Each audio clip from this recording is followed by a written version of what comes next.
Hi, it's Aoife Devitt, and welcome to this week's Markets Happy Hour podcast. We're coming to you from London on one of the hottest days of the year. It is Thursday, June 25th. We're recording this after markets have closed here. It's the middle of market trading day in the US, so we are still dealing with some market activity, which is certainly the opposite direction to what we've been seeing for some time. So let's get straight into it. Well, this week we are mourning the end of an era with the passing of Alan Greenspan at the age of 100.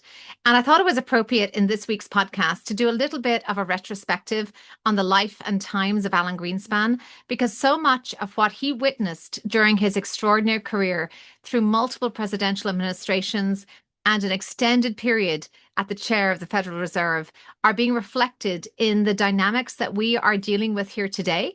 And I think it's also appropriate to analyze some of his delightful quotes, which pithily sum up some of the challenges in parsing what central bank governors and chairmen say, and also sometimes how pointless it is to spend as much time as we do on analyzing what they say.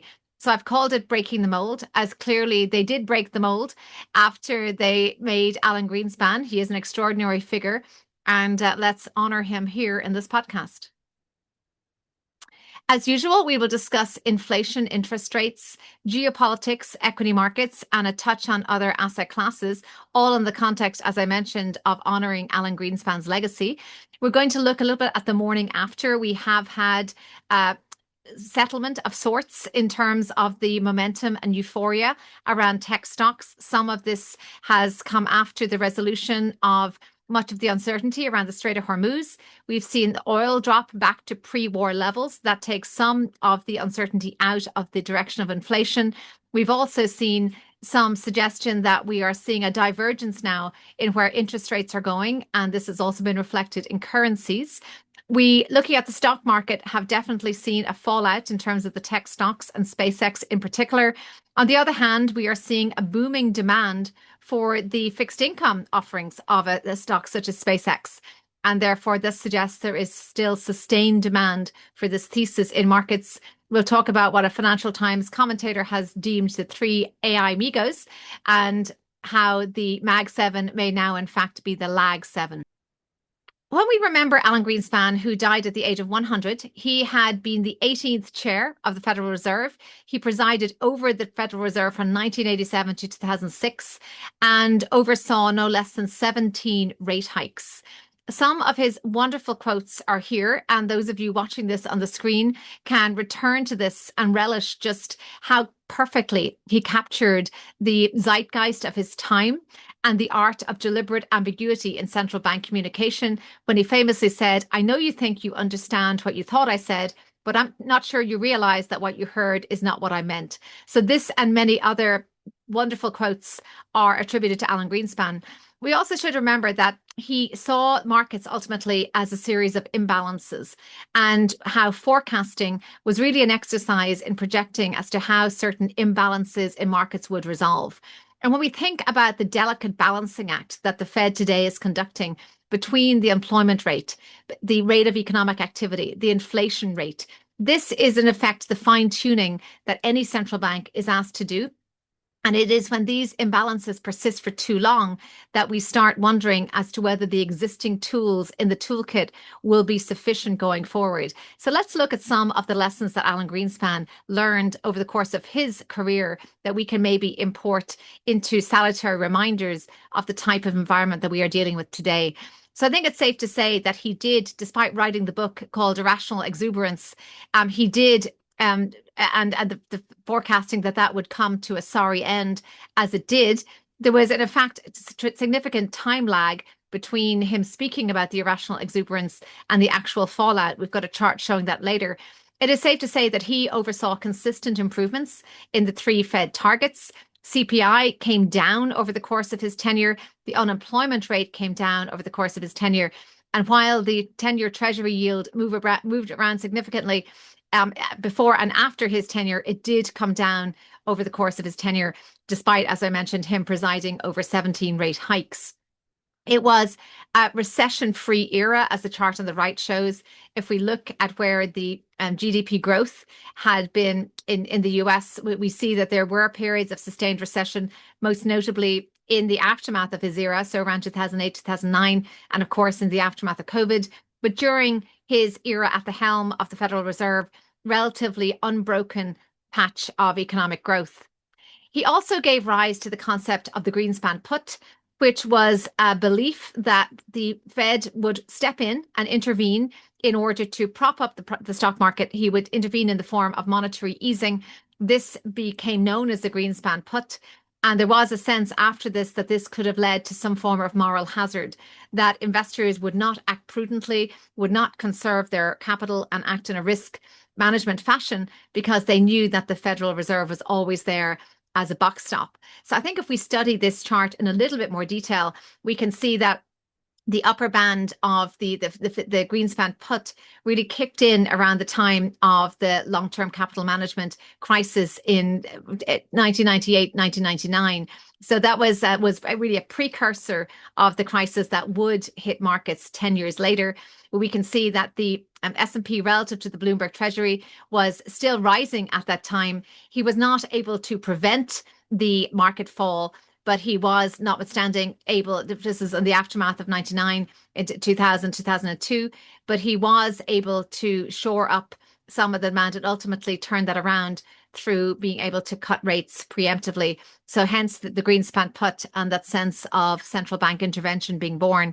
The other interesting concept around his tenure was the fact that despite having cut rates significantly and then continued to actually raise them towards the end of his tenure, there was very little movement in the 10-year yield. It stayed more or less stable. This is where we have seen the 10-year, that there was a relatively flattening of the yield curve around the end of his tenure. I think what he realized is no matter how much he moved interest rates up, as we can see here at the end of his tenure, it didn't have much effect on the 10-year yield, suggesting that there is only so much that monetary policy can do.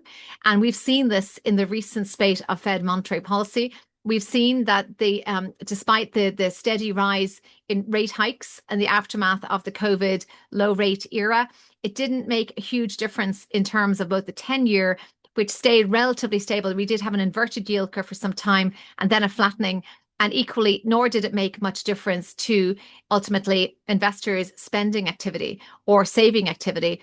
It was relatively slow transmission effect. Some of this was due to the locked-in fixed-rate mortgages, but we did have a relative disconnect between Fed policy and the impact on markets. And this was what he deemed a conundrum, in that despite, as it's shown here in the gray bar on the right of the chart, despite raising rates, he was not able to get the 10-year to budge. The other thing I said is that although he sounded the alarm about irrational exuberance, that was sounded back in 1996, there was ultimately a 4-year wait period until the bursting of the bubble in 2000. There was, of course, a further effect in 2008, but it just goes to show the potential for markets staying irrational far after experts experienced in markets have made the case for exuberance. This is again another salutary reminder of some of the calls of exuberance today, as we know that there is perhaps some disconnect between some claims of a froth in AI and the fact that markets continue, with the exception of a few wobbles over the course of this week, generally march forward with some positive momentum. Let's turn to today's markets, remembering some of these lessons around the transmission effect, the potential for irrational exuberance to exist for a very long time, and equally the potential for intervention to lead to moral hazard and, in fact, the counter behavior in terms of capital protection and prudence that we would expect from investors. Moving to the current price action, just to reflect some of the one slide from last week, which we didn't discuss in much detail, we saw that the overall core consumer price index had changed very little. The overall number, including energy and food, was somewhat higher. This was before the oil price correction that we've seen over the course of the past week. We do know, and this was actually just confirmed today, that we would see the price of tech rising because of the price of components rising. Apple had just announced that they were likely to be putting prices up, and that was confirmed today and immediately reflected in sticker prices. So a direct effect of increased price of components, perhaps scarcity on that part. And I would suggest that behaviorally, it is very unlikely that these prices will fall further. So I'm certainly happy that I locked in the price of my Mac Neo a few months ago when my MacBook Pro was out of action for a while. We also know, looking around the world, that UK core inflation had been below forecast and had actually dipped below that of the US.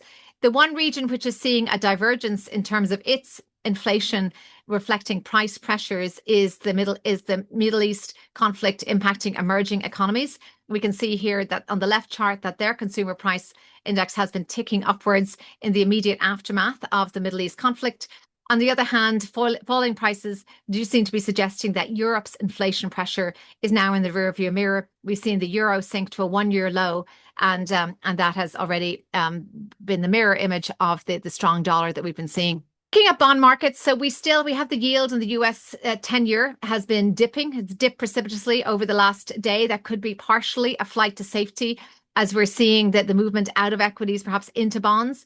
We do know that the demand for bonds remains extremely strong, and this has been reflected in the demand for the SpaceX bond issue just in the aftermath, hot on the heels of its IPO, which was originally set to be $20 billion, has now been extended, oversubscribed to $25 billion.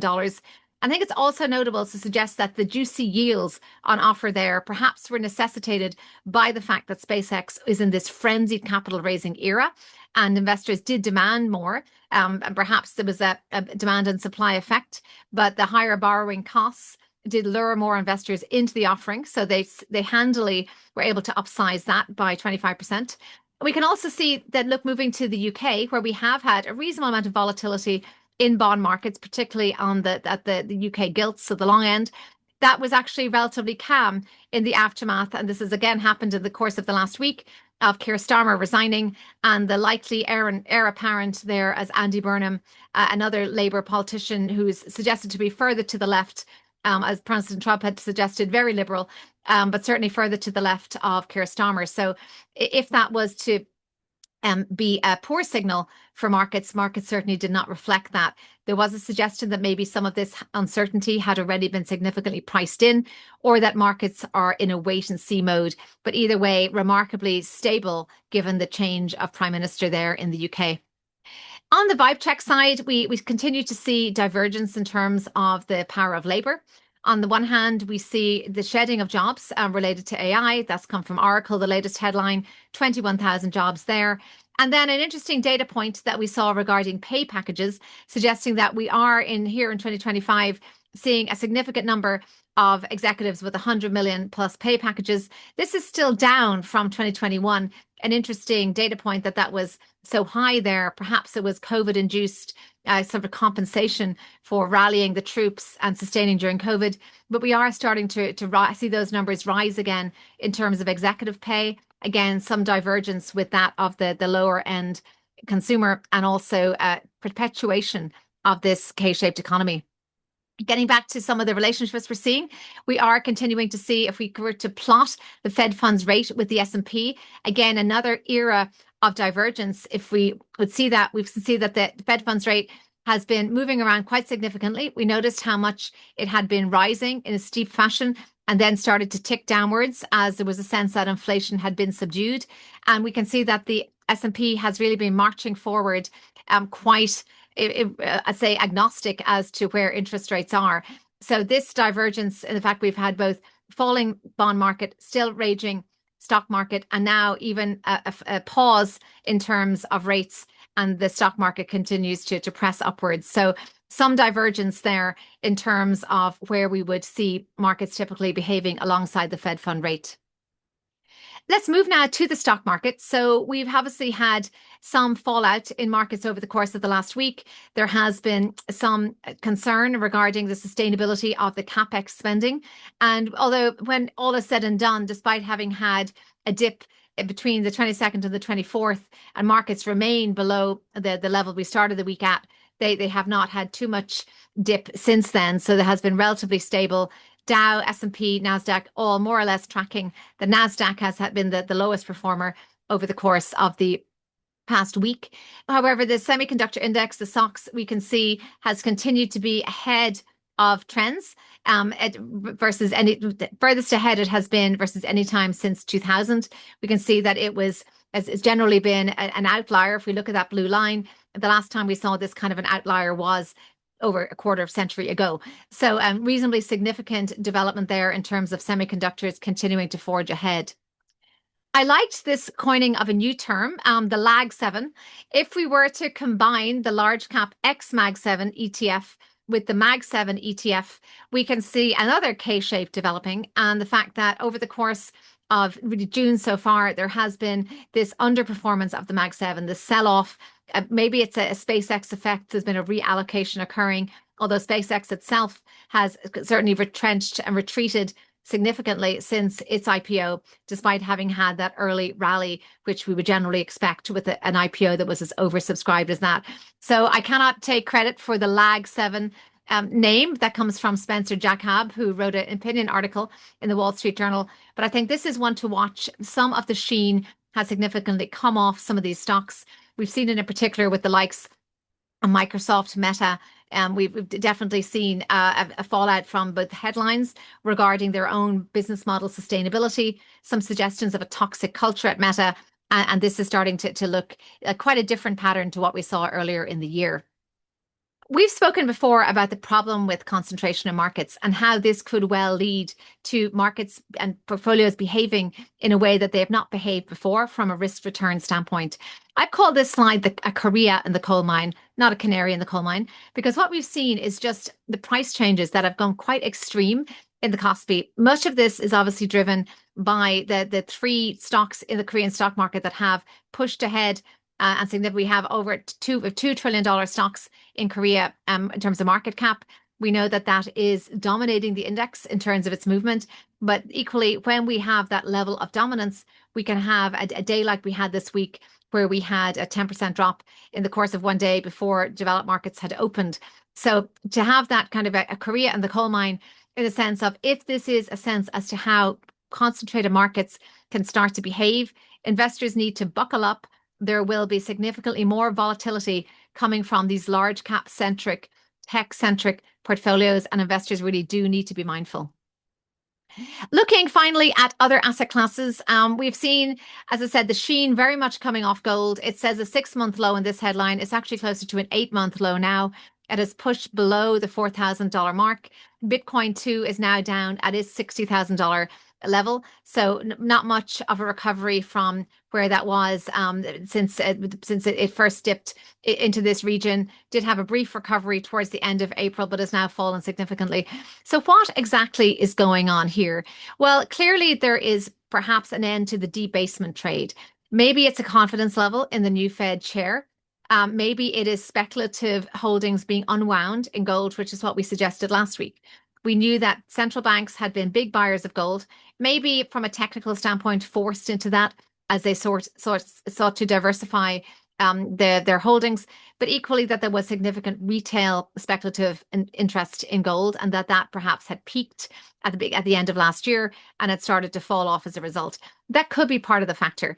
There's also a suggestion that the debasement trade is now off the table. We've seen, as I mentioned earlier, how the euro had reached a low, that the dollar is very strong in the aftermath of the ending of explicit kinetic warfare in Iran, that it has been boosted again. And this could also be corresponding with the drop in the oil price.